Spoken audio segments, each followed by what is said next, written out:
तेजस्वी यादव को बिहार में आरजेडी का राष्ट्रीय कार्यकारी अध्यक्ष जो है चुना गया है।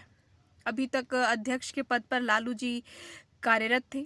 चूँकि उनके स्वास्थ्य भी थोड़ा-सा सही नहीं रहता और पॉलिटिक्स में ज़्यादातर अब तेजस्वी की ही कमांड रहती है। सब कुछ अभी विधानसभा चुनाव जो गया उसमें भी देखा कि सारी कमांड जो थी सब कुछ तेजस्वी के हाथों में ही था, उनके ही हिसाब से चीज़ें हो रही थी। तो अब जो है उन्हें राष्ट्रीय कार्यकारी अध्यक्ष नियुक्त किया गया है और संभावना है कि आगे जल्द ही उनको अध्यक्ष भी नियुक्त कर दिया जाएगा। चूँकि देख सब कुछ वही रहे हैं, लालू जी बस एक अभी सिर्फ नाम के थे।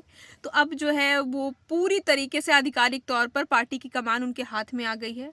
हालाँकि अब परिवार में भी इस चीज़ को लेकर विवाद हो रहा है। पहले से ही तेज प्रताप यादव और रोहिणी आचार्य का उनसे नहीं बन रहा था तेजस्वी से।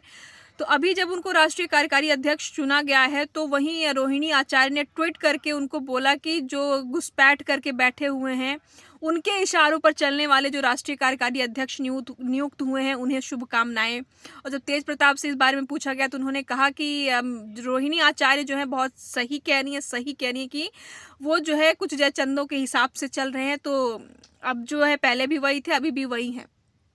अब चूंकि तेजस्वी को चुना गया है तो बीजेपी को फिर से मौका मिल गया है परिवारवाद को लेके तंज और निशाना कसने का। तो बीजेपी ने फिर से वही अपनी जो धुन है फिर से दोहराई है कि आप जो है परिवारवाद को आगे लेके चल रहे हैं। ये तो हमें पहले से पता था कि तेजस्वी ही पार्टी की कमान संभालेंगे।